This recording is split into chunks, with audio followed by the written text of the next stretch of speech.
Hello everyone, स्वागत है आप सभी का इस यूट्यूब चैनल यूपीएससी लॉजी पर।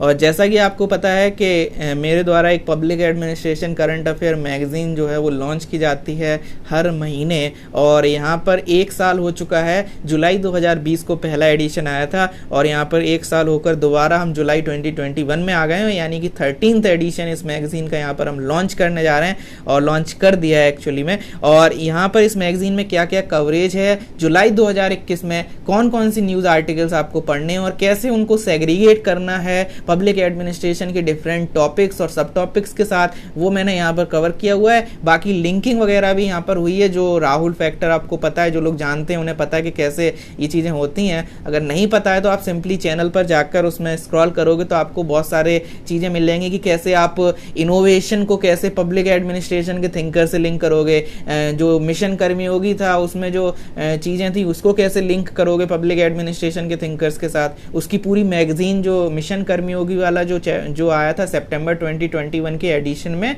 2020 के एडिशन में, वो पूरी मैगजीन पबेडपीडिया के ग्रुप पर और चैनल पर पड़ी हुई है टेलीग्राम पर। तो आप उसे भी ज्वाइन कर सकते हो, उस मैगजीन को डाउनलोड कर सकते हो, देख सकते हो कि पब्लिक एडमिनिस्ट्रेशन में कैसे सिनेरियो है।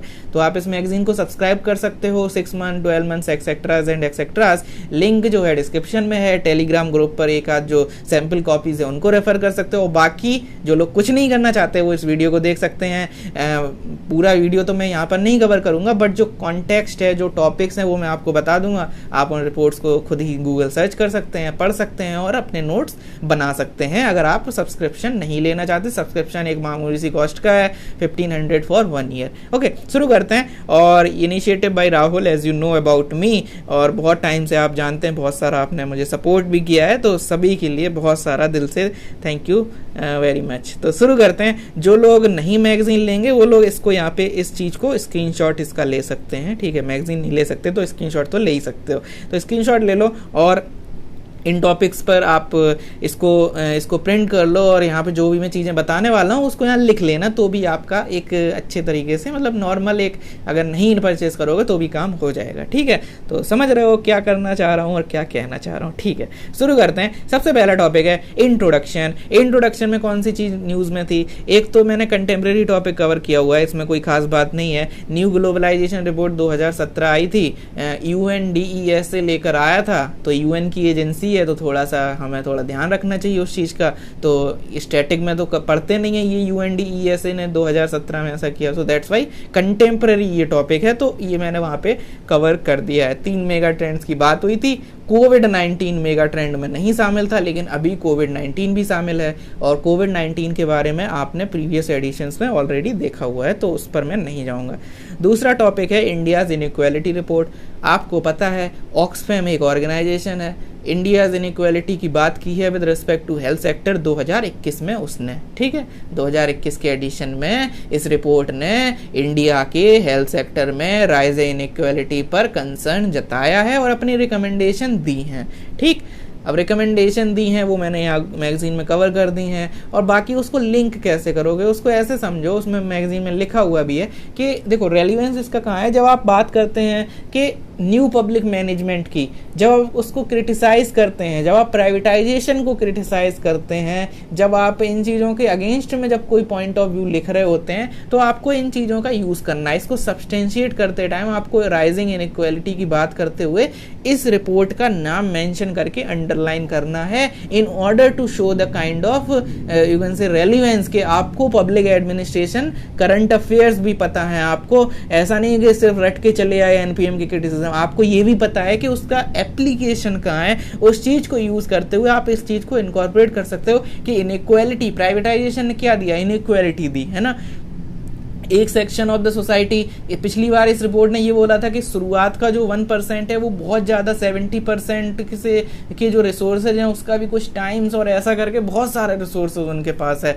ये सारी जो चीज़ें हैं ना, ये सब न्यू पब्लिक मैनेजमेंट के क्रिटिसिज्म में आप यूज़ कर सकते हो। सिमिलरली जब आप बात करते हो ह्यूमन गवर्नेंस की, जब आप बात करते हो पब्लिक चॉइस अप्रोच की, जब आप बात करते हो पब्लिक पॉलिसी सजेशन की in so far as the health sector is concern, तो आप इसको यूज़ कर सकते हो। अब हेल्थ सेक्टर कैसे, पब्लिक पॉलिसी जो है, नेशनल हेल्थ पॉलिसी पर क्वेश्चन यूपीएससी में आ चुका है। तो उस तरीके की जो चीज़ें हैं वहाँ पे आप इन चीज़ों को यूज़ कर सकते हो कि हाँ इनइक्वालिटी बढ़ रही है, एनपीएम की वजह से ऐसा हो रहा है, पीसीए लाने की ज़रूरत है। पीसीए क्यों लाने की ज़रूरत है? देखो पीसीए क्या होता है, पब्लिक चॉइस अप्रोच। उसके पिलर्स क्या हैं? Relevance, values, acuity, change, acuity, equality, inequality versus equality, है ना। तो उस तरीके से आप चीज़ों को यूज़ कर सकते हो। सिमिलरली डीपीएसपी का यूज़ कर सकते हो, आर्टिकल 39 का यूज़ कर सकते हो। तो आपको ऐसे चीज़ों को लिंक करते हुए चीज़ों को पढ़ना है। I hope you are getting.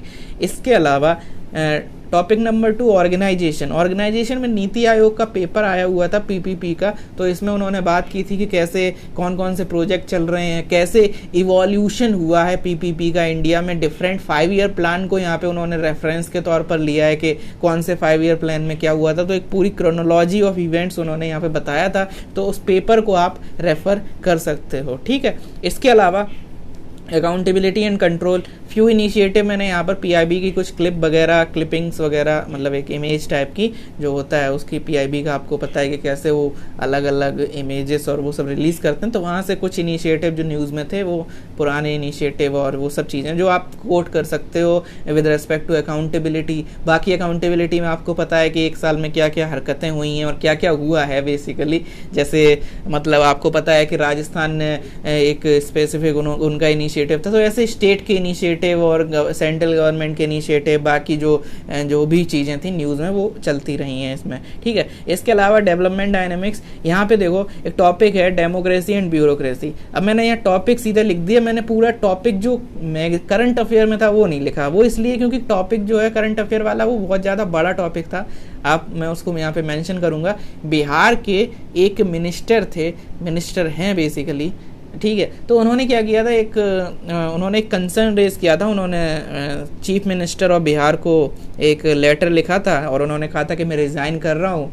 Resignation वगैरह उन्होंने वहाँ पे मांगा था, रेजिग्नेशन दिया था, जो भी है। तो रेजिग्नेशन का यहाँ पे मुद्दा उठा था। क्यों? क्योंकि वो ये कह रहे थे कि ब्यूरोक्रेसी जो है ना, जो ऑफिशियल्स हैं वो डरा रहे हैं, उनसे उनको डर लग रहा है, या ब्यूरोक्रेट जो हैं वो उनको, मतलब ब्यूरोक्रेट जो हैं वो डोमिनेशन शो कर रहे हैं, मतलब वो बात नहीं मान रहे मिनिस्टर की। मतलब यहाँ पे क्या है, ब्यूरोक्रेट जो हैं वो डेमोक्रेसी की बात नहीं मान रहे, वो democratic representatives of the people जो हैं उनकी बात नहीं मान रहे। वो जो कुछ लेटर वगैरह और कुछ ट्रांसफर ऑर्डर हैं उन पर वो मान नहीं रहे बात। आपको पता है एक सिंपल सा कॉन्सेप्ट कि इंडिया में डेमोक्रेसी है, तो ब्यूरोक्रेसी भले ही आप बहुत बड़ा ब्यूरोक्रेट हो, लेकिन at the end of the day political जो रिप्रेजेंटेटिव ऑफ द पीपल हैं उनके पास पूरी अथॉरिटी है, because be the people of India are the source of all the powers, है ना, source of the constitution and all. तो इस वजह से क्या है, ये चीज है। अब आपको पता है एग्जीक्यूटिव में 2 डायमेंशन होते हैं। एक होते हैं इलेक्टेड लोग जो होते हैं आपके ब्यूरोक्रेट्स, इलेक्टेड लोग जो आपके रिप्रेजेंटेटिव्स होते हैं, और एक होते हैं नॉन इलेक्टेड ऑफिशियल जिन्हें हम ब्यूरोक्रेट्स बोलते हैं, है ना। तो अभी क्या है, इस टॉपिक में ब्यूरोक्रेटिक डोमिनेशन की बात है। ब्यूरोक्रेटिक डोमिनेशन का मतलब है, यहाँ पे आपको पता है ब्यूरोक्रेटिक डोमिनेशन हो रहा है, तो अब इस पर कैसे लिंक करोगे, कैसे थिंकर्स और कैसे पब्लिक एडमिनिस्ट्रेशन, मान लो पेपर 2 में किसी थिंकर की बात कर रहे हो, तो आप वहाँ पे कैसे उनकी रेलिवेंस की बात आ जाए, तो आप कैसे करंट अफेयर से लिंक करोगे, या इस करंट अफेयर के बेस पर ये क्वेश्चन आ जाए कि ब्यूरोक्रेसी डोमिनेट करती है, तो आप कैसे बात करोगे। रिक्स पर क्वेश्चन आ जाए कि उन्होंने प्रिज्मेटिक सोसाइटी में ब्यूरोक्रेसी को क्रिटिसाइज किया था, तो आप कैसे लिखोगे, है ना। तो ये चीजें आपको समझने की जरूरत है और इस तरीके से आपको समझना है, ठीक है। या कोई डायरेक्ट क्वेश्चन डेमोक्रेसी ब्यूरोक्रेसी के कन्फ्लिक्ट के बीच में आ जाए, क्योंकि ये सिलेबस में मेंशन्ड है। ऐसा नहीं कि मैं हवा में बोल रहा हूँ कि बिहार में ऐसा हो गया, ये डेमोक्रेसी एंड ब्यूरोक्रेसी ये जो है सिलेबस में मेंशन्ड है। अब इसको कैसे थिंकर से लिंक करोगे, मैं यहाँ पे एक डायग्राम उसमें मैगजीन में ऑलरेडी बना हुआ है, बट आप यहाँ पे एक समझिए कि 3 थिंकर्स आप यहाँ पे ला सकते हो। पहला नंबर पे बेबर बाबा, बेबर जो है max Weber, he was talking about political maturity. उन्होंने एक पॉलिटिकल मैच्योरिटी का कॉन्सेप्ट दिया था। सिंपल सा क्रक्स ये है, उनका ये मानना था कि ब्यूरोक्रेसी है बहुत खतरनाक, और अगर पॉलिटिकल मैच्योरिटी नहीं होगी पॉलिटिशियन में और जो इलेक्टेड रिप्रेजेंटेटिव्स हैं उनमें, तो क्या होगा, ब्यूरोक्रेसी डोमिनेट कर जाएगी। Bureaucracy will show it's domination, जैसा कि बिहार में देखने को मिल रहा है इस स्पेसिफिक न्यूज के अंदर। तो आप ऐसे समझिए इस चीज चीज़ को, तो ब्यूरो पॉलिटिक्स और ब्यूरोक्रेसी इस पर सेकेंड ईआरसी में भी बहुत सारी बातें हैं, ठीक है। उस पर एक चैप्टर पूरा है पर्सनल एडमिनिस्ट्रेशन में, उसको मैंने यहाँ कवर नहीं किया है। But you have to understand कि कुछ एरियाज होते हैं कन्फ्लिक्ट के, कुछ एरियाज होते हैं कन्फ्लिक्ट के, और वो एरियाज में डोमिनेशन और ब्यूरोक्रेसी होता है। ऐसा वेबर ने भी बोला था, रिक्स ने भी ऐसा बोला था। रिक्स ने क्या बोला था? रिक्स ने जब बात की थी अपनी प्रिज्मेटिक सोसाइटी की, तो उन्होंने कॉन्सेप्ट दिया था अनबैलेंस्ड और बैलेंस्ड पॉलिटी का। तो उन्होंने बोला था प्रिज्मेटिक सोसाइटी में अनबैलेंस्ड पॉलिटी होती है, यानी कि ये होता है कि ब्यूरोक्रेसी जो है वो डोमिनेट करती है, अनबैलेंस्ड क्रिएट हो जाए, अनबैलेंस जो है वो वहाँ पे होता है, पॉलिटी जो है वो अनबैलेंस्ड हो जाती है, क्योंकि ब्यूरोक्रेसी वहाँ पे रिप्रेजेंटेशन, अपना डोमिनेशन जो है वो शो करती है। ऐसे ही एक तीसरे थिंकर है जोसेफ ला पोलम्बारा, तो उन्होंने भी इस चीज़ की बात कही है। उन्होंने एक कॉन्सेप्ट दिया है ओवर पावरिंग ब्यूरोक्रेसी, ठीक है। नाम से ही पता चल रहा है कि ब्यूरोक्रेसी जो है ओवर पावर वहाँ पे होगी, डोमिनेशन शो करेगी। तो इस तरीके की चीज़ें हैं। ये पहली बार टॉपिक नहीं कवर किया है, इसके पहले भी अलग अलग टॉपिक जो हैं इस तरीके के न्यूज़ में आते रहते हैं, और उन चीज़ों को बार बार आपके सामने प्रेजेंट किया जाता है, और कैसे आप लिंक कर सकते हो उन टॉपिक्स को अपने सिलेबस के थिंकर्स वगैरह के साथ, और कैसे उन कॉन्सेप्ट के, जब उन कॉन्सेप्ट की बात कर रहे हो तो आप इस चीज़ का एग्जाम्पल दे सकते हो कि ऐसा होता है, और जब ऐसा एग्जाम्पल या इस तरीके का कोई क्वेश्चन आता है तो आप उसको रेफर करते हुए, तो एक लिंक है, हर जगह से आप लिंक करके यूटिलाइज कर सकते हो इस करंट अफेयर्स को अपने आंसर्स में, ठीक है। इसके अलावा नेक्स्ट टॉपिक है पब्लिक पॉलिसी। उसके अंदर न्यूज़ में था पॉलिसी मेकिंग या decision making in noisy democracy. तो यहाँ पे बात है बेसिकली, यहाँ पे सिंपल सा एक एनालिसिस है। एक आर्टिकल आया था द हिंदू न्यूज़पेपर में, और वो आर्टिकल जो है उसमें जो राइटर थे आर्टिकल के, उन्होंने एक टॉपिक, उस आर्टिकल का मैं टाइटल बता देता हूँ, तो आप डायरेक्टली उसको गूगल में सर्च कर सकते हो। टाइटल था in defence of India's noisy democracy, तो ये उसका आर्टिकल का टाइटल था। तो आप इसको policy making in public administration और इस तरीके की चीज़ों से लिंक कर सकते हो। तो नॉइजी डेमोक्रेसी बेसिकली क्या है?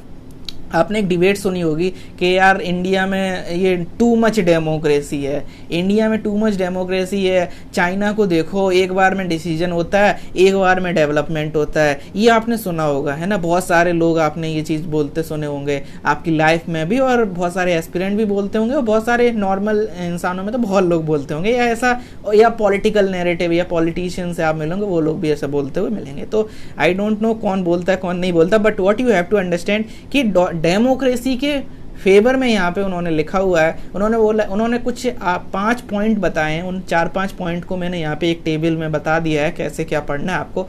उनका क्रक्स यही है कि फॉर एग्जांपल अगर आप अगर बोल रहे हो कि अथॉरिटेरियन गवर्नमेंट में बहुत अच्छा डिसीजन और डेवलपमेंट होता है, तो उन्होंने अथॉरिटेरियन के एग्जांपल दिए कि चाइना को देख रहे हो तो ठीक है, देख लिया चाइना को, लेकिन अदर स्टेट्स को भी, अदर कंट्रीज़ को भी देखो, लाइक वेस्टर्न जो आपका ये मिडिल ईस्ट की कंट्रीज़ हैं, या फिर आपकी और भी कैरेबियन वगैरह में कंट्रीज़ हैं। तो इस तरीके से उनका जो एक्सपीरियंस है वो बताता है कि डेमोक्रेसी मतलब जो अथॉरिटेरियन रिजीम है उनमें कुछ बहुत ज़्यादा उनका डेवलपमेंट नहीं हुआ, डेमोक्रेसी वगैरह में ज़्यादा डेवलपमेंट होता है। इसके अलावा और भी जनरल कॉन्सेप्ट हैं कि आपके पास डेमोक्रेसी में आपकी वॉइस जो है उसकी पावर होती है, तो आपके एक अल्टीमेटली एक जनता के पास पावर होती है। इसके अलावा एक पॉइंट ये भी है कि मतलब जो सक्सेसफुल होने की प्रोबेबिलिटी है किसी भी डिसीजन के, वो डेमोक्रेसी में ज़्यादा होती है। क्यों?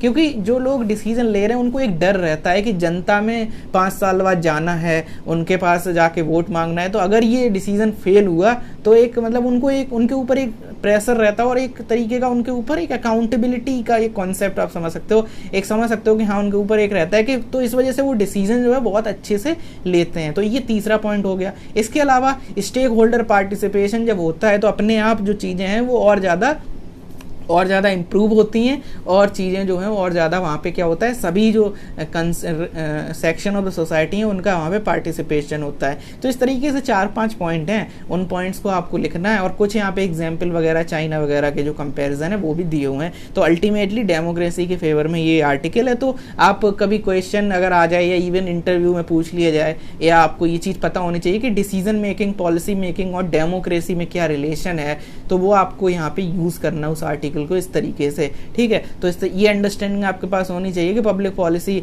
कभी मतलब ये इस तरीके का यूपीएससी भी आप एक्सपेक्ट कर सकते हो इस लाइंस पर क्वेश्चन। तो आप यहाँ पे इस चीज़ को समझ सकते हैं कि नॉइजी डेमोक्रेसी जो है वो आपको यहाँ पे कैसे चीज़ें वहाँ पे डेमोक्रेसी में डिसीजंस होते हैं, ठीक है। इसके अलावा personal administration and civil services, you will get the topic bureaucrats social media dilemma. तो यहाँ पे एपोस्ट्रोफी एस भी लगा लेना ब्यूरोक्रेट्स के आगे, टॉपिक में लगा हुआ है, यहाँ पे टाइटल में मिसिंग हो गया है। Okay, so personal administration and civil services, bureaucrats का जो सोशल मीडिया डिलेमा है। तो बेसिकली बात ये है कि हमारे जो होम मिनिस्टर साहब हैं, उन्होंने क्या किया, उन्होंने एक मतलब आईपीएस प्रोबेशनर से बात करते हुए एक कमेंट किया, एक उनको एडवाइस दी, एक सजेशन दिया। उनको बोला कि आप सोशल मीडिया पर ज़्यादा टाइम मतलब सोशल मीडिया को अवॉइड कीजिए, आज के टाइम में ऐसा करना मुश्किल है, लेकिन but you should do this thing. और आप एक डायरी बनाइए यहाँ से जाने के बाद, और डायरी में आप लिखिए कि कोई आपने ऐसे कौन से कदम लिए जिनका जनता को कोई फ़ायदा नहीं हुआ, बस वो एक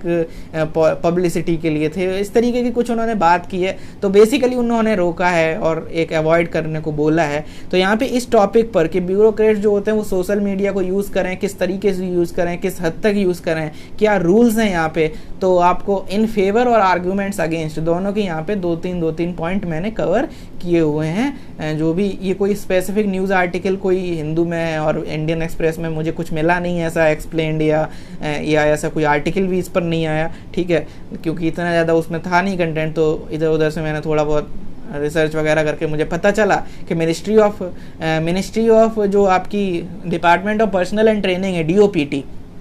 तो जब आप आर्ग्यूमेंट इन फेवर कर रहे हो कि यूज़ होना चाहिए ब्यूरो ये जो सोशल मीडिया है, तो आप वहाँ पे लिख सकते हो कि मिनिस्ट्री ऑफ जो है आपकी ये department of personal and training, DOPT. तो डीओपीटी बिल्कुल कोई ऐसी गाइडलाइन नहीं है जो इसको रोक लगाए इस चीज़ पर कि आप सोशल मीडिया का यूज़ ना करें। तो इस वजह से करना चाहिए, है ना। तो आप ये पॉइंट लिख सकते हो। और दूसरी तरफ ये तो है ही, प्लस इसमें एक डीओपीटी में कोई रोक नहीं है, ऊपर से मिनिस्ट्री ऑफ कम्युनिकेशन जो है वो यहाँ पे उसकी एक अलग से गाइडलाइन है कि कैसे ब्यूरोक्रेट्स और कैसे एडमिनिस्ट्रेटर जो है कैसे अपना सोशल मीडिया अकाउंट बनाएं, कैसे वो सिटीजन उसमें एक्टिव रहें, कैसे मतलब ऑफिशियल अकाउंट जो है वहाँ पे इंफॉर्मेशन जो है सिटीजन्स को दी जाए, कैसे वहाँ पे ग्रीवेंस रिड्रेशल किया जाए। आपने देखा होगा, मतलब आपने देखा होगा, नहीं देखा तो आप ये चीज़ समझ लो, सुन लो कि बहुत सारे आपने इनिशिएटिव देखे होंगे कि आप मतलब अगर ट्रेन में यात्रा कर रहे हैं, ट्रैवल कर रहे हैं, ठीक है, तो आप मतलब कोई भी कंसर्न है तो आप ट्वीट कर सकते हो, एक स्पेसिफिक अकाउंट इस चीज़ में काम कर रहा है। तो वो एक सोशल मीडिया का एक पॉइंट है कि इवन मिनिस्ट्री ऑफ कम्युनिकेशन ने कहा है ऐसा। कुछ स्टेट्स में ऐसा भी है कि उनको बोला गया, कुछ स्टेट में ऐसे इनिशिएटिव लाए गए कि भाई आप सोशल मीडिया अकाउंट बनाइए और अपने सीनियर्स को फॉलो कीजिए ताकि एक बेटर कोऑर्डिनेशन हो सके। तो ऐसे बहुत सारी चीज़ें हैं हमारे, मतलब बहुत सारे बड़े बड़े जो सीएम हैं, पीएम हैं, वो लोग भी इसका यूज़ करते हैं। So that kind of thing you can mention कि हाँ इस तरीके से अगर वो करते हैं तो ये भी कर सकते हैं, यहाँ पे कोई रोक नहीं है तो कर सकते हैं। दूसरी तरफ नहीं करना चाहिए उसका पॉइंट ऑफ व्यू अगर गाइडलाइन और उन चीज़ों में देखो तो आपको पता चलेगा कि नहीं करना चाहिए, उसमें मतलब एक रेगुलेटेड वे में करना चाहिए, क्योंकि बेबेरियन ब्यूरोक्रेसी आ जाती है। अगर भले ही कोई रूल नहीं है कि ऐसा नहीं करना चाहिए, ऐसा करना चाहिए, कोई रूल नहीं है डीओपीटी का, लेकिन जो बेबेरियन ब्यूरोक्रेसी इंडिया में है, बेबर जो है उन्होंने बोला था एनोनिमिटी, उन्होंने बोला था पॉलिटिकल न्यूट्रलिटी, उन्होंने बोला था कंपैशन, उन्होंने बोला था जो भी मतलब ऐसे चीज़ें हैं जो कैरेक्टरिस्टिक बेबर्स के थे, वो सारे कैरेक्टरिस्टिक आप यूज़ कर उन चीज़ों को आप लिख सकते हो कि हाँ नहीं करना चाहिए या रेगुलेटेड वे में करना चाहिए। तो ये सारी चीज़ें उस कॉन्सेप्ट में हो जाएंगी कि भले ही रूल नहीं है लेकिन एक जनरल रूल वहाँ पर है, ठीक है। इसके अलावा कुछ और भी हो जाएंगे कि चार्म्स क्या है। चार्म्स ये है कि भाई अगर यूज़ करेंगे तो ग्रीवेंस रिड्रेशल हो जाता है, यूज़ करेंगे तो अवेयरनेस जनरेशन हो जाती है, कोविड जैसे टाइम में बहुत ज़्यादा यूटिलाइजेशन हो सकता है ना, ये सारी चीज़ें। चैलेंजेस क्या है कि कुछ लोग पब्लिसिटी के लिए यूज़ करते हैं, ये एवरी मतलब वो दिन में जो भी करते हैं वो सोशल मीडिया पर डालते हैं। तो ये सारी चीज़ें जो है वो यहाँ पे अपोजिशन में आप लिख सकते हो। तो इस तरीके से इस टॉपिक को आप पढ़ सकते हो, इस पर एनालाइज कर सकते हो, और कोई भी अगर फ्यूचर में कोई भी रेलिवेंट एडिटोरियल या कुछ ऐसा आता है तो हम वहाँ पर उस चीज़ को और अच्छे से कवर करते जाएंगे। अभी ये बहुत ही छोटा टॉपिक है, यूपीएससी नहीं पूछेगा इसको क्योंकि इतना ज़्यादा इसमें कंटेंट है नहीं, और जो भी है वो कोई रूल्स रेगुलेशन नहीं है, लेकिन लेकिन फ्यूचर में ऐसा ज़रूर हो सकता है कि कोई गाइडलाइन आए इस चीज़ पर, क्योंकि अभी ये एकदम से सोशल मीडिया इवॉल्व हुआ है 2016 जब से जियो वगैरह और ये सारी चीज़ें हुई, इंटरनेट का जब से अवेलेबिलिटी बढ़ी, और तो ये सारी चीज़ें हैं। तो पहले के ब्यूरोक्रेट्स इतना ज़्यादा एक्टिव नहीं रहते थे, लेकिन आज के रहते हैं, तो वो चीज़ आप यहाँ पे समझ सकते हो। तो कोई भी गाइडलाइन आएगी तो वो न्यूज़ में इंपॉर्टेंट हो जाएगी पर्सनल एडमिनिस्ट्रेशन के लिए। इसके अलावा एडमिनिस्ट्रेटिव रिफॉर्म्स इन इंडिपेंडेंस, तो यहाँ पे PIB अगेन mygov.in पर कुछ आर्टिकल आए थे with respect to this thing, ठीक है, अगस्त में ही, ठीक है। तो कौन कौन से रिफॉर्म है एक पूरी लिस्ट थी, उसी लिस्ट को वहाँ से कॉपी पेस्ट किया गया है, कोई एनालिसिस नहीं किया है बस। लेकिन वहाँ पर जो 10-15 इनिशिएटिव एक साथ लिखे हुए थे वो mygov.in का पूरा आर्टिकल मैंने यहाँ कॉपी कर दिया है। तो मैं कह रहा हूँ कॉपी किया है तो क्योंकि अगर गवर्नमेंट सोर्स है तो we can do this thing. PIB और कहीं पर भी कोई अच्छी चीज़ मिलती है तो आप डेफिनेटली उसको रेफर कीजिए। तो वो मैंने यहाँ पे कवर कर लिया है। तो जो लोग नहीं मैगजीन परचेज करेंगे, जो लोग सब्सक्राइब नहीं किए हुए हैं, वो सिंपली mygov.in पर जाकर एडमिनिस्ट्रेटिव रिफॉर्म सिंस इंडिपेंडेंस या जो भी रिफॉर्म्स है उनकी लिस्ट जो है वहाँ पे पढ़ सकते हैं, ठीक है। इसके अलावा एडमिनिस्ट्रेटिव रिफॉर्म सिंस इंडिपेंडेंस के अलावा फिलोसॉफिकल फ्रेमवर्क ऑफ गवर्नमेंट और कॉन्स्टिट्यूशन जो भी टॉपिक दिया हुआ है, तो यहाँ पे US का जो डेथ पेनल्टी पर US ने मॉरिटोरियम जो है उसको अनाउंस किया है। तो डेथ पेनल्टी बहुत सारे कंट्रीज़ ने इस पर रोक लगा दी है ऑलरेडी। US ने भी, यहाँ पे US के जो प्रेसिडेंट हैं उन्होंने ये चीज़ें बोली थी कि हम आएंगे पावर में तो इन सबको ख़त्म करेंगे, तो उस पर उन्होंने मॉरिटोरियम लगाया और स्टेट को भी बोला है कि आप भी इस चीज़ को कम करिए।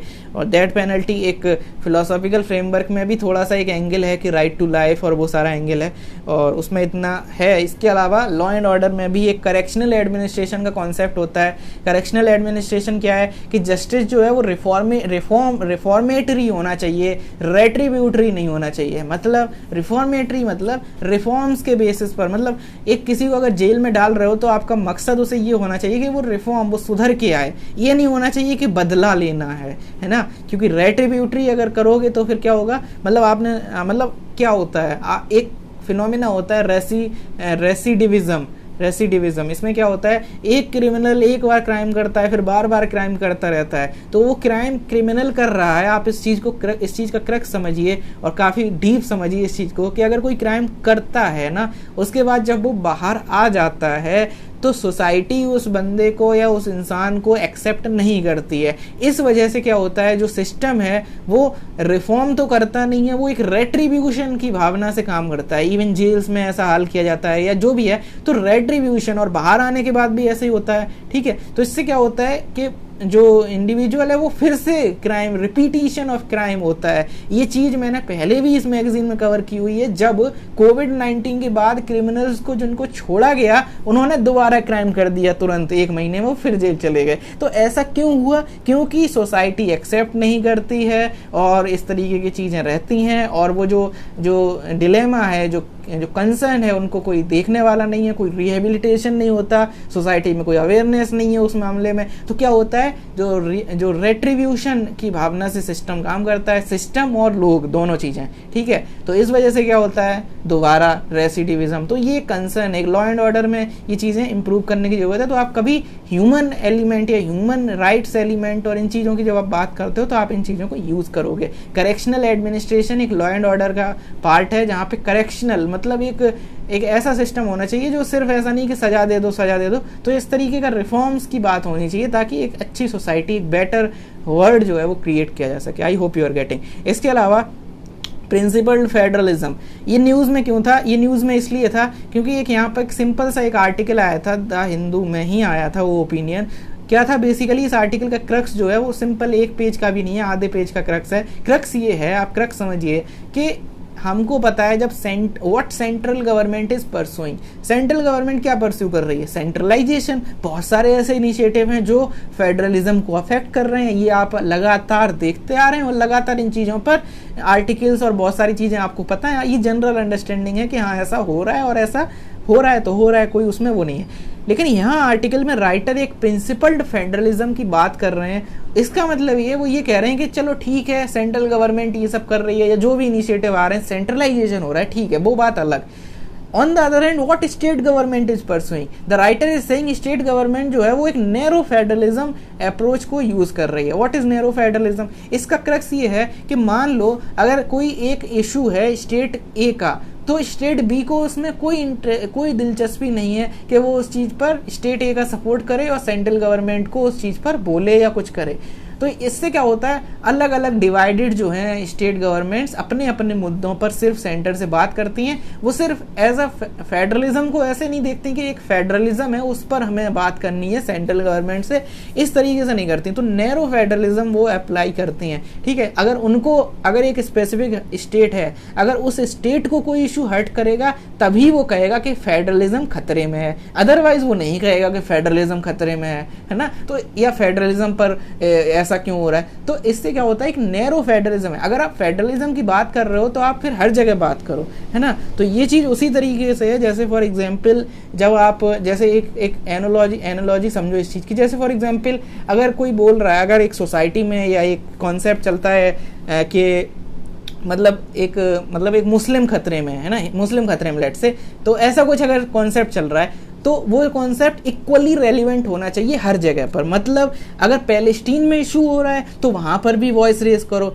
और अगर उइघुर मुस्लिम्स के साथ चाइना में हो रहा है तो वहां पर भी वॉइस रेज करो। तो एक इक्वालिटी, एक यूनिवर्सल, एक प्रिंसिपल, इसे कहते हैं प्रिंसिपल, कि हमारे एक प्रिंसिपल्स हैं, हम उन पर बोलेंगे। अगर हमें लगता है कि अगर मुस्लिम्स के अगेंस्ट कुछ भी, माइनॉरिटी के अगेंस्ट या मुस्लिम्स के अगेंस्ट कोई प्रॉब्लम हो रही है तो हर जगह हम उस स्टैंड पर अडिग हैं, तो उसको बोलेंगे एक हमारा एक प्रिंसिपल है। लेकिन अगर आप एक जगह बोल रहे हो दूसरी अगर नहीं बोल रहे हो, ये एक गलत चीज होती है। सेम वही चीज यहां समझनी है कि अगर एक स्टेट पर फेडरलिज्म, अगर एक स्टेट पर अफेक्ट हो रहा है तो वो स्टेट सिर्फ आगे आता है, बाकी कोई कुछ नहीं बोलते, और वहां दूसरे पे होता है तो तीसरा कुछ नहीं बोलता। तो इस तरीके से चीजें होती हैं। तो एक प्रिंसिपल्ड फेडरलिज्म जो है उसको आप कहीं किसी आंसर, कभी ऐसा कोई क्वेश्चन आता है यूपीएससी में तो उस कीवर्ड को आप यूज करेंगे, उस एनालिसिस को यूज करेंगे और उस तरीके से आंसर्स में इस चीज को अप्लाई करेंगे। क्योंकि फेडरलिज्म के बहुत सारे वैरायटी मैंने प्रीवियस एडिशंस में कवर किए हुए हैं, जैसे कोऑपरेटिव फेडरलिज्म, कोलैबोरेटिव फेडरलिज्म और कॉम्पिटिटिव फेडरलिज्म, है ना। नीति आयोग इन चीज़ों की बात करता ही रहता है डेली,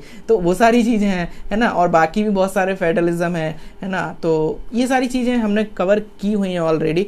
इसमें एक प्रिंसिपल्ड फेडरलिज्म एक और कीवर्ड जो है, आप इसको समझिए और इस चीज़ को याद रखिए कि ऐसा भी कुछ होता है। I hope you are getting. इसके अलावा एंटी डिस्क्रिमिनेशन लॉ, ये न्यूज़ में था क्योंकि केरला गवर्नमेंट और ये इस पर, इसमें बेसिकली ये है कि एंटी जो अभी डिस्क्रिमिनेशन है वो कुछ ही उसमें race, religion, caste, sex, place of birth, ऐसे RRCSP करके आर्टिकल 15 में कुछ ही डायमेंशंस हैं, लेकिन बहुत ऐसे डायमेंशंस हैं जहाँ पर 3 तरीके का डिस्क्रिमिनेशन और होता है। कुछ डायरेक्ट डिस्क्रिमिनेशन होता है, कुछ इनडायरेक्ट डिस्क्रिमिनेशन होता है, कुछ इंटरसेक्टोरल डिस्क्रिमिनेशन भी होता है। तो एंटी डिस्क्रिमिनेशन लॉ लाना चाहिए और इस तरीके की बातें यहाँ पे हैं। तो ये इंपॉर्टेंट है आपके फिलोसॉफिकल फ्रेमवर्क से, क्योंकि यहाँ पे एक लॉ की बात, एक फंडामेंटल राइट्स की बात या वैल्यू प्रीमाइसिस की बात हो रही है। इसके अलावा डॉक्ट्रिन ऑफ चिलिंग इफेक्ट जो है वो न्यूज़ में था, ये न्यूज़ में था बिकॉज ऑफ द सेडिशन। तो ये जो डॉक्ट्रिन ऑफ चिलिंग इफेक्ट है, सेडिशन मैंने एज सच नहीं कवर किया है, but doctrine of chilling effect, कैसे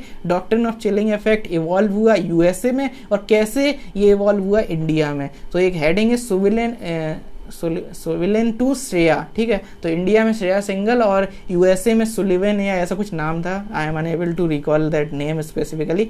तो S2S ये एक पूरी क्रोनोलॉजी है, उस क्रोनोलॉजी को मैंने कवर किया है और ये इंपॉर्टेंट है। क्यों? क्योंकि यूपीएससी 2002 और 2010 में डॉक्ट्रिन्स पर क्वेश्चन पूछ चुका है। Doctrine of separation of power और डॉक्ट्रिन ऑफ कैबिनेट रिस्पॉन्सिबिलिटी, ऐसे कुछ 1-2 बार डॉक्ट्रिन पर क्वेश्चन आ चुके हैं। उन क्वेश्चन को भी मैंने इस मैगजीन में वहां पर इनकॉर्पोरेट किया है कि डॉक्ट्रिन्स पर क्वेश्चन आ चुके हैं। तो डॉक्ट्रिन ऑफ चिलिंग इफेक्ट पर भी आप समझ सकते हो, उस चीज़ पर कोई एनालिसिस आता है तो आप उस चीज़ को समझने की कोशिश कीजिए, उस पर कैसे आपको कंटेंट डेवलप करना है, कैसे यूएसए और इंडिया लेते हुए एक अपने आंसर को एक इंटरनेशनल आंसर बनाना है। ऐसा नहीं है, ये भी एक आंसर, ये भी एक रीज़न होता है मार्क्स कमाने का पबएड में कि इंडिया के कॉन्टेक्स्ट में बात कर देते हो पब्लिक एडमिनिस्ट्रेशन के पेपर 1 में, जहां हो सके इंडिया के बाहर के भी एग्जाम्पल आप कोट करिए। तो ऐसा इस मैगजीन में मैं कहीं ना कहीं जहां पर भी मुझे मिलता है ऐसा कोई कंटेंट, तो चाहे वो PSU की चीज़ें हों, चाहे वो आपके सोशल ऑडिट में क्या इंटरनेशनल एग्जाम्पल हैं, क्या सिटीजन चार्टर में इंटरनेशनल एग्जाम्पल हैं, कैसे बजटरी प्रैक्टिसेस में इंटरनेशनल एग्जाम्पल है, जहां पर भी हो सकता है मैं वहां पर अलग से मेंशन करता हूं और उन चीज़ों को कवर भी कर देता हूं, ठीक है। तो वो चीज़ आप यूज़ कर सकते हैं डॉक्ट्रिन ऑफ चिलिंग इफेक्ट के अंदर। इसके अलावा इवोल्यूशन जो है इंडियन एडमिनिस्ट्रेशन का, तो वहाँ पे क्वार्टरली की बात है, आपको पता है। तो realist pragmatism versus liberal idealism. तो ये रियलिज्म और आइडियलिज्म, ये जो कॉन्सेप्ट है ये न्यूज़ में था बिकॉज अफगानिस्तान से यूएसए जो है वो विड्रॉ कर रहा है, तो वहाँ पे कैसे इन चीज़ों को इंटरनेशनल रिलेशन में यूज़ करती हैं गवर्नमेंट्स और कैसे ये चीज़ काम करती है कि एक होता है रियलिज्म कि आप रियलिटी देख रहे हो, आप ज़्यादा ह्यूमन राइट्स और ज़्यादा एक प्रिंसिपल और इन चीज़ों की बात नहीं कर रहे हो। जैसे यूएसए अफगानिस्तान से विड्रॉ कर रहा है तो दैट इज़ रियलिज्म, उन्हें पता है उनका खर्चा हो रहा है और लोग भी जा रहे हैं, लोगों की जान जा रही है और बहुत सारा पैसा जा रहा है और डायरेक्टली वो चीज़ उनको अफेक्ट भी नहीं कर रही क्योंकि यूएसए एशिया का पार्ट भी नहीं है, यूएसए तो पूरा कॉन्टिनेंट ही अलग है, ठीक है। तो इस तरीके से है, तो अल्टीमेटली वो उनका रियलिज्म एक अप्रोच है। एक होता है आइडियलिज्म कि नहीं नहीं ऐसा नहीं करना चाहिए, आइडियलिस्टिक एक होता है, तो उसी कंसर्न में यूएसए हर जगह इन्वॉल्व हो गया आइडियलिज्म की वजह से। तो वो चीज़ें हैं, तो वो चीज़ें पबैड में इंपॉर्टेंट नहीं है कि यूएसए अफगानिस्तान और वो सारी चीज़ें, बट द थिंग इज़ कि कौटिल्य जो हैं वो एक रियलिस्ट प्रैग्मेटिज्म की आइडियोलॉजी को फॉलो करते थे। तो कौटिल्य जो हैं, ये इवोल्यूशन ऑफ इंडियन एडमिनिस्ट्रेशन में आपको पता है कि आपको कौटिल्य पढ़ना है, मुगल एडमिनिस्ट्रेशन पढ़ना है और ब्रिटिश लेगेसी पढ़ना है। यहाँ से क्वेश्चन हर बार पूछे जाते हैं और रिपीट होते हैं क्वेश्चन, उन्हीं के क्वेश्चन आसपास उसके एरिया के रहते हैं। तो कौटिल्य में आपको पता है कि एथिक्स के भी एंगल में चीज़ें पूछी जा चुकी हैं, तो आप इमेजिन कर सकते हैं या आप ऐसे समझ सकते हैं कि आईआर के कॉन्टेक्स्ट में भी चीज़ें आपको पता होनी चाहिए कि कौटिल्य जो है उन्होंने आईआर पे कैसे बात की है। तो कौटिल्य ने आईआर पे कैसे बात की है, प्रीवियस एडिशंस में भी चीज़ें कवर कराई गई हैं कि कौटिल्य ने आईआर पे कैसे बात की है, उनके अलग अलग कॉन्सेप्ट कैसे रेलिवेंट हैं। तो आप ऐसे नहीं है कि कौटिल्य का आईआर पूछा जाए तभी आप लिखोगे, कभी कभी पूछ दिया जाए कि relevance of Kautilya in the present time. Previous year में वुड्रो विल्सन में क्वेश्चन आया था कि वुड्रो विल्सन के 130 ईयर्स के बाद भी आज भी वो चीज़ें रेलिवेंट हैं। ये एक थीम है, हर थिंकर में आपको पता होना चाहिए कि वो रेलिवेंट आज कैसे है। तो ऐसे ही कौटिल्य आज रेलिवेंट कैसे है, अगर उसकी बात कर रहे हो तो आप कौटिल्य के फाइनेंशियल एडमिनिस्ट्रेशन, कौटिल्य के आईआर, कौटिल्य के जो भी गवर्नेंस के कॉन्सेप्ट थे, कौटिल्य के जो भी पर्सनल एडमिनिस्ट्रेशन के कॉन्सेप्ट थे, कौटिल्य के जो भी जुडिशियल एडमिनिस्ट्रेशन के कॉन्सेप्ट थे, कौटिल्य के जो भी स्टेट को लेकर कॉन्सेप्ट थे, कौटिल्य के जो भी ब्यूरोक्रेसी को लेकर कॉन्सेप्ट थे, कौटिल्य की ओवरऑल जो कॉन्सेप्ट थे, सारी चीजें आपको लिंक करनी होंगी और सारी चीजें आंसर्स में लिखनी होंगी और सारे सब टॉपिक्स और सब हेडिंग्स आपको यूज करनी पड़ेंगी। तो उसमें आईआर के कॉन्टेक्स्ट में जो चीज है वो यहाँ पे आप यूज कर सकते हो कि हाँ रियलिस्ट प्रैग्मेटिज्म ये यहाँ पे रेलिवेंट है, और आप एक लाइन में लिख सकते हो कि हाँ प्रेजेंट जो foreign policy of the countries like present जो हमने यूएसए अफगान विड्रॉल देखा, that is again realist pragmatism.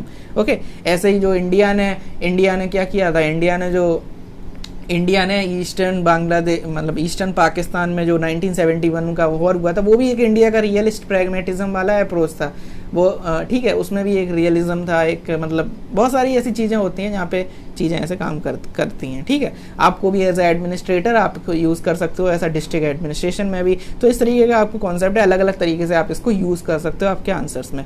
इसके अलावा यूनियन गवर्नमेंट एंड एडमिनिस्ट्रेशन, यहाँ पे एक आर्टिकल आया था द हिंदू के अंदर, यूनियन वर्सेज सेंट्रल गवर्नमेंट, मतलब आप यूनियन गवर्नमेंट बोलेंगे या सेंट्रल गवर्नमेंट बोलेंगे, क्या बोलेंगे। तो इस पर एक कॉन्स्टिट्यूशन ने क्या बोला, कॉन्स्टिट्यूएंट असेंबली में जब डिबेट हो रही थी तब क्या बोला गया इस टॉपिक पर, और ये सिस्टम कैसे कॉन्स्टिट्यूशन में दिया गया है, whether you should use union और यू शुड यूज सेंटर, कौन सा ब्रॉडर है, कौन सा स्मॉलर या नैरोअर है, ये सारी चीज़ें यहाँ पर कवर करनी है आपको। इसके अलावा मिनिस्ट्री ऑफ कोऑपरेशन बनी, तो कैसे कोऑपरेशन जो है वो कैसे मतलब ये मिनिस्ट्री का बनना, कैसे आप थिंकर से लिंक कर सकते हो किसी मिनिस्ट्री का बनना, तो आप गुलिक से लिंक कर सकते हो, आप फेयोल से लिंक कर सकते हो, आप उर्विक से लिंक कर सकते हो। इसके अलावा ओवरऑल मिनिस्ट्री के बनने से क्या होता है, एक मतलब अब आप यहाँ पे एक चीज़ और भी समझ सकते हो, एक मॉक आपके लिए अंडरस्टैंडिंग होनी चाहिए, एक अंडरस्टैंडिंग होनी चाहिए कि अगर कोई स्टेट सब्जेक्ट है या ऐसा कोई सब्जेक्ट है तो उस पर सेंट्रल गवर्नमेंट मिनिस्ट्री क्यों बनाती है।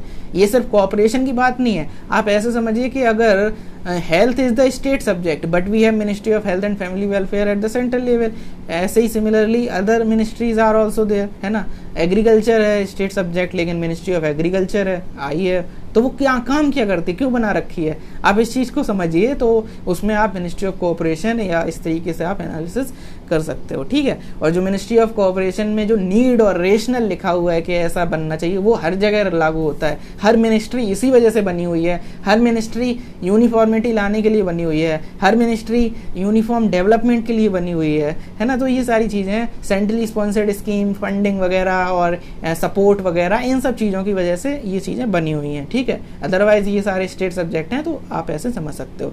तो ये सारी चीज़ें। इसके अलावा no immunity for the acts of vandalism, supreme court ने बोला था। सुप्रीम कोर्ट ने बेसिकली ये जो पार्लियामेंटेरियंस और जो लेजिस्लेटिव असेंबली मेंबर जो तोड़ फोड़ कर देते हैं पार्लियामेंट और लेजिस्लेटिव असेंबलीज में और लेजिस्लेटिव काउंसिल्स वगैरह में, तो इस पर सुप्रीम कोर्ट ने बोला कि इन पर कोई, इस चीज़ पर कोई इम्यूनिटी नहीं है। तो ये चीज़ बहुत अच्छी है और बहुत आगे के जो पैरामीटर्स, जो डेवलपमेंट और फ्यूचर है, उस पर अफेक्ट करेगी। तो आपको एज अ पवेड ऑप्शनल स्टूडेंट आपको पता होना चाहिए, क्योंकि लेजिस्लेटिव असेंबली एक और जो आपकी पार्लियामेंट होता है वहाँ पे ये कंटिन्यूस एक मुद्दा है। बहुत सारे मुद्दे हैं, ये भी एक मुद्दा है कि कैसे चीज़ें जो हैं वो सही से नहीं चलती। तो आप वहाँ पर इस अंडरस्टैंडिंग को यूज़ कर सकते हो कि वैंडलिज्म वगैरह पर कोई भी यहाँ पे इम्यूनिटी नहीं होती है, ठीक है।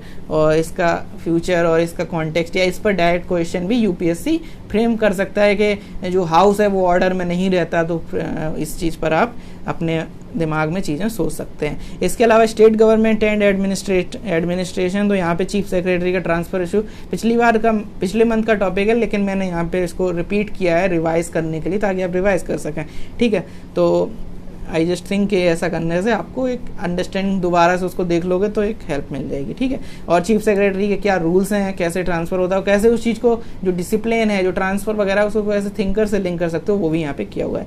इसके अलावा अर्बन एंड रूरल डेवलपमेंट, तो कोऑपरेटिव सोसाइटीज़ न्यूज़ में थी। अगेन क्यों कोऑपरेटिव सोसाइटी न्यूज़ में थी? क्योंकि 97 कॉन्स्टिट्यूशनल अमेंडमेंट जो था उस पर सुप्रीम कोर्ट ने उसको पार्शियली उसको हटाया है। तो उस पर कोऑपरेटिव सोसाइटी जो होती हैं उसको कैसे, एक सिंपल सा पता है, सभी को पता है कि पार्टिसिपेटिव मैनेजमेंट के बहुत सारे थिंकर हैं, like McGregor, Likert, Harris, M P Follett, और इसके अलावा और भी पब्लिक चॉइस अप्रोच के थिंकर्स थे। सभी ने इसकी बात की है। इवन टेलर ने भी प्रिंसिपल ऑफ एक्सेप्शनल मैनेजमेंट में बात की है, that people should develop themselves. लेकिन ये तो कॉमन है, ये सभी को अब पता है। और जो लोग मैगजीन को रेगुलर फॉलो कर रहे हैं उन्हें तो ये चीज़ें याद हो गई हैं। ये चीज़ें इतनी मतलब बोरिंग सी हो गई हैं आजकल, तो इतना मतलब ऐसा हो गया है कि हम बच्चे मतलब हर किसी को पता है, ये चीज़ इतनी कॉमन हो गई है, कॉमन अंडरस्टैंडिंग हो गई है कि आंखें बंद करके लोग लिंक ऐसा करने लगे हैं, ठीक है। लेकिन अब कुछ नया करते हैं, ऐसे तो हो नहीं सकता। There is no limit for your understanding, तो अभी और बढ़ाते हैं अंडरस्टैंडिंग। तो यहाँ पे मैंने 2-3 और थिंकर्स जो एज सच तो वो अपने सिलेबस में नहीं है, लेकिन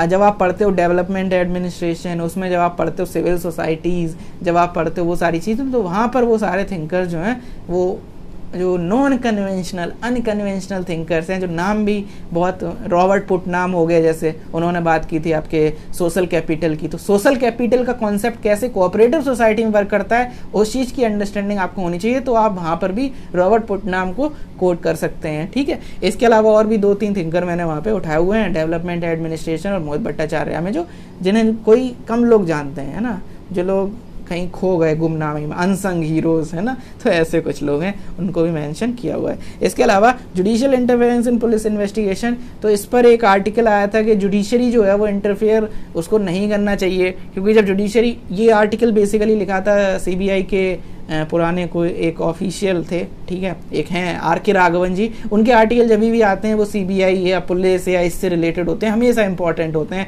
आप बिल्कुल हर आर्टिकल को फॉलो करिए, आपको बहुत हेल्प मिलेगी लॉ एंड ऑर्डर में जो कंटेम्प्रेरी डेवलपमेंट है। और इवन मैगजीन में भी बहुत बार इनके आर्टिकल जो हैं डायरेक्टली रिपीट हो चुके हैं, और वो मतलब आर्टिकल रिपीट नहीं, उनके आर्टिकल्स, मतलब जैसे आज उन्होंने इस टॉपिक पर लिखा तो वो टॉपिक हमने कवर कर लिया। फिर एक बार जब यूएसए में जब ह्यूमन राइट वायलेशन हुआ था तभी भी उनका आर्टिकल आया था, वो भी हमने को मैगजीन में लिया था। तो इस तरीके से उनके रिपीट होते रहे, मतलब जो भी वो टॉपिक लाते हैं अच्छा होता है। तो यहाँ पर भी उन्होंने जुडिशियल इंटरफेरेंस की बात की है कि कैसे जब जुडिशरी इंटरफेयर करती है किसी भी पुलिस की इन्वेस्टिगेशन में। देखो याद करो, प्रकाश सिंह जजमेंट में सुप्रीम कोर्ट ने क्या बोला 2007 में, 2006-2007 के टाइम में, यही तो बोला गाइडलाइंस में, 7 गाइडलाइंस में यही तो चीज़ बोली थी कि पुलिस का जो लॉ एंड ऑर्डर और इन्वेस्टिगेशन है उसे अलग करो, उसे तो अलग करो ही, ऊपर से ये जुडिशरी जो इन्वेस्टिगेट करने लगती है, इसको भी थोड़ा सा, इससे भी बचने की ज़रूरत है, क्योंकि इसके बहुत सारे निगेटिव कॉन्सिक्वेंसेज हैं जो नहीं होने चाहिए, वो हो जाता है। तो ये सारी चीज़ें जो हैं आर्टिकल में कवर हैं, और उन चीज़ों को मैंने यहाँ पर रेफ़र किया हुआ है। इसके अलावा लॉ एंड ऑर्डर में ही आपको पता होना चाहिए सुप्रीम कोर्ट जो है, सुप्रीम कोर्ट ऑफ इंडिया, वो एक फास्टर इनिशिएटिव या फास्टर स्कीम लेकर आई थी। बेसिकली प्रॉब्लम क्या हो रही है, प्रॉब्लम ये हो रही है कि जैसे आज सुप्रीम कोर्ट ने किसी को बेल या किसी को ऐसा रिलीज़ करने का मतलब एक ऑर्डर दे दिया, लेकिन वो ऑर्डर जो है उसकी फिजिकल कॉपी जब तक नहीं पहुंचेगी तो वो लोग एक्सेप्ट नहीं करती जेल अथॉरिटी और उसको छोड़ती नहीं है। इससे क्या होता है, डिले हो जाता है उस चीज़ में। और ये चीज़ ऐसे मतलब, तो अगर आज के इंटरनेट के ज़माने में इस चीज़ को वेट करने के लिए इतना सारा चीज़ें हो रही हैं तो वो चीज़ गलत है। तो इस तरीके से यहाँ पे बात है कि फास्टर जो इनिशिएटिव है इस पर कोर्ट जो है वो थोड़ा इस पर प्लानिंग हो रही है। तो फास्टर इनिशिएटिव क्या करेगा, उस चीज़ को ऑनलाइन कर देगा कि डायरेक्ट यहाँ पर कोर्ट ने कहा कि इनको रिलीज़ किया जाए, इनको बेल किया जाए, इनको कुछ भी ऐसा जो भी जमानत है जो भी चीज़ हैं तो तुरंत मतलब अगले ही सेकंड वहाँ पर पहुँच जाए और वो लोग उसको जेल अथॉरिटी रिलीज़ कर दें। ठीक है, तो इस तरीके से यहाँ पे फास्टर इनिशिएटिव का डेवलपमेंट हो रहा है, ये चीज़ आपको पता होनी चाहिए। इसके अलावा global cyber security index, India की रैंक कैसी है, क्या डेवलपमेंट है, और ये सारी चीज़ें आपको पता होनी चाहिए। इस वजह से हमने ये टॉपिक भी कवर किया हुआ है। ठीक है, आप टेलीग्राम लिंक को फॉलो कर सकते हो, पवेटपीडिया को ज्वाइन कर सकते हो। टेलीग्राम ग्रुप जो पुराना वाला चैनल था, ग्रुप था, वो यहाँ पे डिलीट हो चुका है, तो पवेटपीडिया _ ऑफिशियल जो है अब इसका नाम हो गया है, पहले पवेटपीडिया ऑफिशियल था। तो अगर आप नए हैं, आपको अगर आपने पहले भी किया था और अब आप लेफ्ट कर गए या डिलीट हो गया है तो आप दोबारा ज्वाइन कर सकते हैं और टेलीग्राम यूट्यूब पर भी फॉलो कर सकते हैं। अगर आप जुलाई अगस्त सितंबर की एडिशन मैगजीन लेना चाहते हैं तो आप सिंपली लिंक पर जा सकते हैं। ठीक है, लिंक्स जो हैं वो इंडिविजुअल जो है इंस्टा मोजो पर ये मैगजीन अवेलेबल रहती है। ठीक है, पवेटपीडिया आप सर्च करोगे वहाँ पे तो मिल जाएगा। इसके अलावा अक्टूबर के बाद से आप सब्सक्रिप्शन ले सकते हो, 1 ईयर का 1500 और बाकी 900 फॉर 6 मंथ्स। ठीक है, और मैगजीन जो है आप इसको सिंपली क्या कर सकते हो, पे कर सकते हो pawedpedia@UPI पर। तो आपको यहाँ पे स्क्रीनशॉट जो है वो गूगल फॉर्म, ये जो लिंक है गूगल फॉर्म है, इस पर आपको इस स्क्रीनशॉट बस वहाँ पे डाल देना और अपना नाम वगैरह वहाँ पे डाल देना है। बाकी ईमेल आईडी आप फिल कर दोगे, उसी ईमेल आईडी पर आपको मैगजीन जो है वो मिल जाया करेगी हर मंथ। कोई भी आपको डाउट है तो आप टेलीग्राम पर पवेटपीडिया केयर पर बात कर सकते हैं, या फिर मेरी जो आईडी है वहाँ पर भी मुझे मैसेज कर सकते हैं, ईमेल आईडी पर भी कर सकते हैं। बाकी ये अच्छे लोग और बहुत बड़े बड़े लोगों ने यहाँ पर मैगज़ीन कवर की हुई है और काफ़ी मतलब प्राउड, मुझे भी काफ़ी मोटिवेशन मिलता है इन चीज़ों से, क्योंकि मैं कोई ऐसा बंदा नहीं हूँ जो दिल्ली या मुंबई या कोई ऐसे बड़े शहर में रहता है। मैं छोटे शहर से छोटी सी जगह पर इंटरनेट का यूज़ करते हुए ये सारी चीज़ें कर रहा हूँ और अकेले कर रहा हूँ। तो आप यहाँ पे देख सकते हैं कि जब ऐसा होता है तो काफ़ी एक समझ सकते हो कि कैसा लगता होगा। तो ये काफ़ी इम्पॉर्टेंट डेज़ हो जाते हैं जब ऐसा कुछ अप्रिसिएशन मिलता है। तो आप पढ़ सकते हो कि विजयवर्धन सर हैं, इसके अलावा प्रशस्ति मैम हैं। तो ऐसे मतलब इन लोगों को आप नहीं जानते, कभी आप नहीं मिले, ऐसे मतलब जो ऑफिसर्स हैं आपने अपनी लाइफ में या अपनी मतलब रिलेटिव्स में भी ऐसा नहीं है कि दूर दूर तक कोई है ही नहीं, मतलब कोई इंजीनियर नहीं है मेरी लाइफ के, मतलब ऐसा नहीं है कि कोई रिलेटिव इंजीनियरिंग भी किया हो। तो उस मुकाम पर या मतलब उस तरीके की लाइफ में अगर आपको ऐसे कुछ अप्रिसिएशन मिल जाता है तो वो काफ़ी इंपॉर्टेंट होता है। इसी वजह से मैंने ये चीज़ें मैगजीन में भी शुरुआत में ही लिख रखी हैं, ताकि एक मतलब आगे जब भी मुझे मतलब कभी भी मैं डिमोटिवेट होता हूँ तो मैं ये चीज़ ज़रूर पढ़ता हूँ। ठीक है, तो वापस ख़त्म करते हैं इस चीज़ को। तो ये सारा टॉपिक है, आप मैगजीन को डाउनलोड कर सकते हैं। This is it for the day, thank you so much. और अभी तक सुनने के लिए thank you, and you can subscribe to this YouTube channel, you can join the Telegram as well. Thank you.